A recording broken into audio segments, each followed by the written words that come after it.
नमस्कार। आप सभी का हार्दिक स्वागत और अभिनंदन। मैं Sudha Naval, government girls college Bhilwara. आज आपको बीए पार्ट 1 और बीएचएससी पार्ट दोनों में ही फर्स्ट यूनिट के अंतर्गत आज मैं पढ़ूंगी आपको वस्त्र उपयोगी तंतुओं के गुण। कई सारे गुणों का होना आवश्यक है रेशे में, तब जाके हम उसे वस्त्र बना सकते हैं। यदि फाइबर में वह गुण नहीं होंगे तो वस्त्र में भी वह गुण नहीं आ पाएंगे और वो हमारे लिए उपयोगी नहीं होगा। जो मेन गुण है, ये मुख्य गुण है, वो इस प्रकार है। सबसे पहले है पर्याप्त मजबूती। वस्त्र उत्पादन हेतु रेशों में पर्याप्त मजबूती अथवा दृढ़ता का रहना नितांत आवश्यक है। वस्त्र निर्माण प्रक्रिया में रेशों को बहुत अधिक रगड़, तनाव, दबाव और खींचातानी का सामना करना पड़ता है। अगर रेशों में खिंचाव तनाव को सहन करने की क्षमता होगी तभी उनसे सरलतापूर्वक मजबूत एवं टिकाऊ वस्त्र बन सकेंगे। रेशों से धागा तैयार करते समय उनमें ऐंठन देकर बटा जाता है। अगर रेशे कमज़ोर होंगे तो ऐंठन देते समय वे बार बार टूट जाएंगे, जिससे धागा निर्माण करना मुश्किल कार्य हो जाएगा। इसी प्रकार वस्त्र बनाने में भी धागों को बीम पर चढ़ाना पड़ता है। इस प्रक्रिया में भी धागों पर काफ़ी खिंचाव, तनाव और दबाव पड़ता है। वस्त्र बुनते समय भी ताने एवं बाने दोनों ओर के धागों को अधिक खींचातानी करना पड़ता है। उन्हें झुकाना और मोड़ना पड़ता है, जिससे धागों को अधिक दबाव सहन करना पड़ता है। अगर धागे में खिंचाव, तनाव और झटके को सहन करने की क्षमता कम होती है तो वे बीम पर चढ़ते समय, बुनाई करते समय बार बार टूट जाते हैं, जिससे वस्त्र निर्माण करना दुर्लभ और कठिन कार्य हो जाता है। रेशों या धागों के द्वारा तनाव, खिंचाव, दबाव एवं झटकों को सहन करने की क्षमता तनाव शक्ति या तनाव सामर्थ्य कहलाती है। नेक्स्ट गुण है इसका संतोषजनक लंबाई। वस्त्र उत्पादन हेतु रेशों में संतोषजनक लंबाई का रहना नितांत आवश्यक है। लंबे तंतु से मजबूत, टिकाऊ, सुंदर, आकर्षक, चिकने सतह वाले उत्तम कोटि के वस्त्र बनते हैं, जबकि छोटे रेशों से रुक्ष, खुरदरे एवं कठोर सतह वाले वस्त्रों का निर्माण होता है। छोटे रेशों से का वस्त्र बनाते समय जिसके छोटे छोटे सिरे होते हैं वस्त्र की सतह पर आ जाते हैं, जिससे वह दिखने में रफ सा प्रतीत होता है और एक दो बार धुलाई के बाद इसमें सतह पर गोल गोल गुठली सी निकल जाती है, जिससे वस्त्र की सुंदरता कम हो जाती है।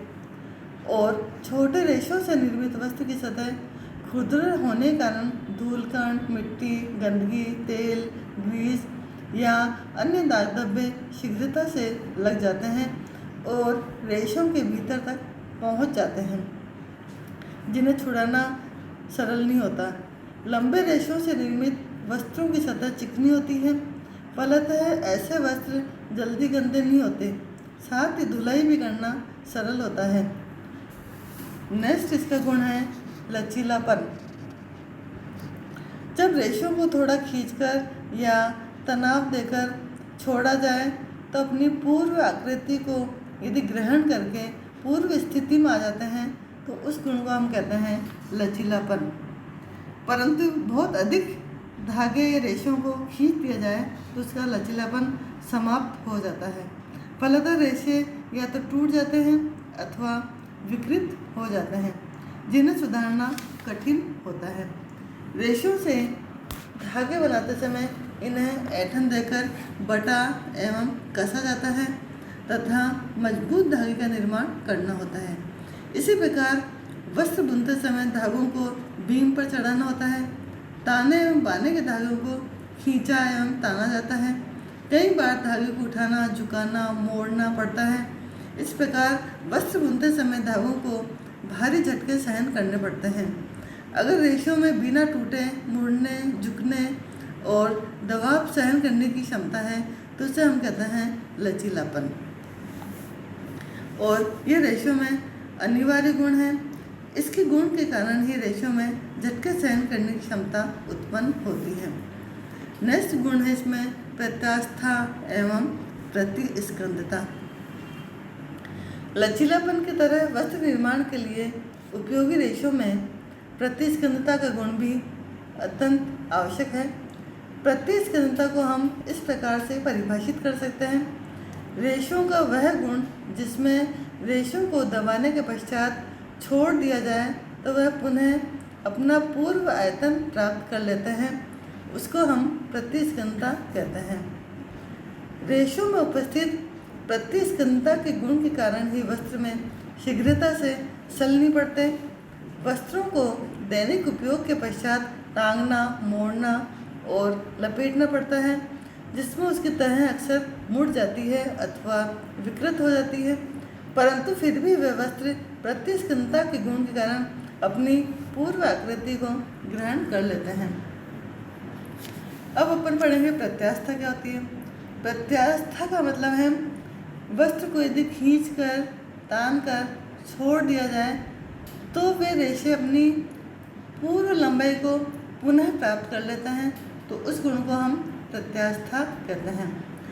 अतः वस्त्र निर्माण के लिए प्रत्यास्था एवं प्रतिस्कंदता दोनों ही गुणों का होना अत्यंत आवश्यक है।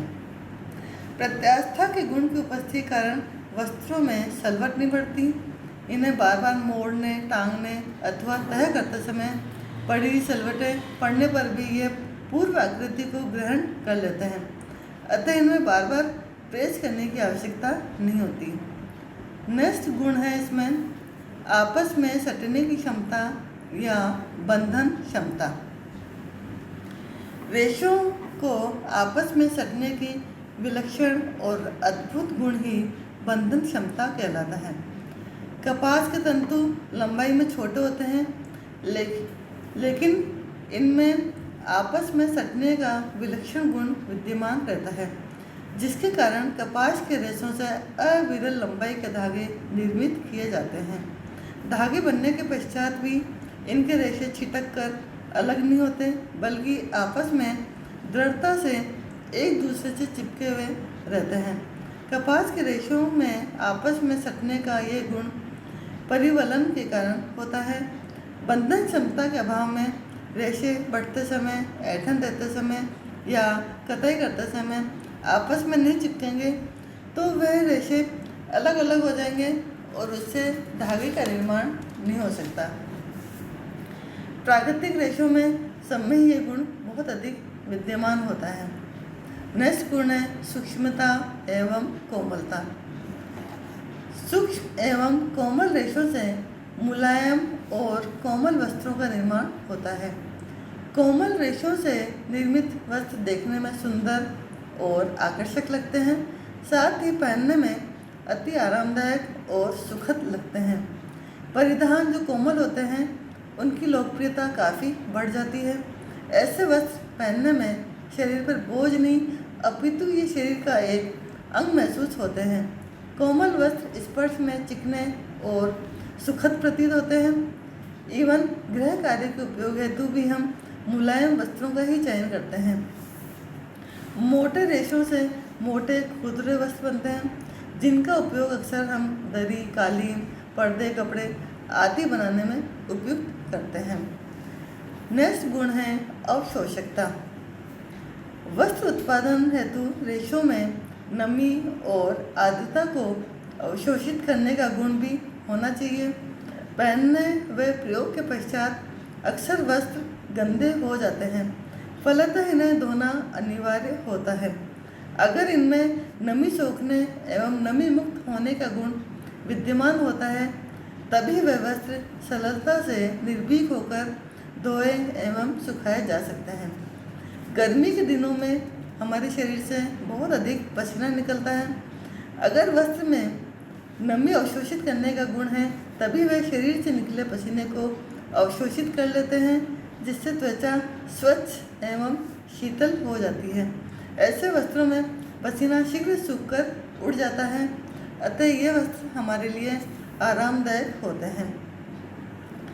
कपास के रेशों में ये गुण सबसे अधिक पाया जाता है, इसीलिए यह वस्त्र हर मौसम में हमारे लिए उपयोगी सिद्ध होते हैं। और छोटे बच्चों को हमेशा इसलिए सूती वस्त्र ही पहनाने चाहिए ताकि स्किन एलर्जी नहीं हो।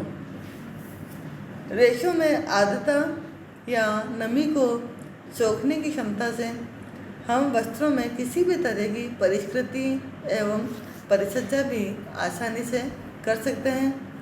एक ही वस्त्र को विभिन्न रंगों से एवं विभिन्न डिजाइनों में रंग कर और छाप कर हम अलग अलग वैरायटी ला सकते हैं। नेक्स्ट आपके गुण है, इसमें है चमक। रेशों के द्वारा प्रकाश को परावर्तित करने की क्षमता को चमक कहते हैं। रेशे जितने लंबे, सूक्ष्म, कोमल एवं मुलायम होते हैं, उनसे बने वस्त्र की सतह भी उतनी ही अधिक चिकनी होती है तथा उसमें उतनी ही अधिक चमक रहती है। रेशम का रेशा प्राकृतिक रूप से ही चमकदार होता है। इसकी सतह भी काफ़ी चिकनी होती है, जिसके कारण इससे बने वस्त्रों में अनोखी ज्योति की झलक दृष्टिगोचर होती है।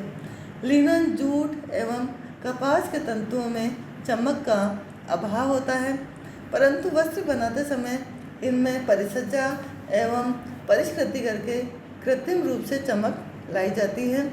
चमक लाने से वस्त्र की सौंदर्यता में वृद्धि हो जाती है। सभी मानवकृत तंतुओं में चमक का गुण समाहित होता है। नायलॉन के रेशे में इतनी अधिक चमक होती है कि वह आँखों को चुभती है, अतः उसकी चमक को कम करने के लिए परिष्कृति एवं परिसज्जाएँ दी जाती हैं। मुलायम, चिकने और चमकदार वस्त्र सभी के लोकप्रिय होते हैं। परिधान के लिए ऐसे ही वस्त्रों का चुनाव किया जाता है जिसमें चमक हो।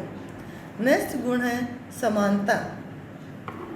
वस्त्र उत्पादन हेतु रेशों में समानता का गुण होना अनिवार्य है। समानता का अर्थ है रेशों या धागों की लंबाई, व्यास, आकार एवं आकृति समान होनी चाहिए। अगर इनमें समानता नहीं होगी और धागे कहीं से मोटे तो कहीं से पतले, कहीं गोल, चपटे या त्रिकोण होंगे, तो इनसे निर्मित वस्त्र में भी समानता या एक रूपता नहीं रह पाएगी तथा उसमें अंतर आ जाएगा। फलतः वस्त्र की सुंदरता, सौंदर्यात्मकता, चमक एवं कांति प्रभावित होगी और उसमें कमी आ जाएगी। उसकी सतह रुक्ष, खुरदुरी और जगह जगह से मोटी या पतली हो जाएगी। फलतः मजबूती एवं टिकाऊपन भी प्रभावित होगा तथा वस्त्र उन जगहों से फट जाएंगे जहाँ के रेशे पतले एवं निर्बल होंगे। और भी इसकी कई सारी विशेषताएं हैं जो हम आगे चैनल पर अध्ययन करेंगे। धन्यवाद।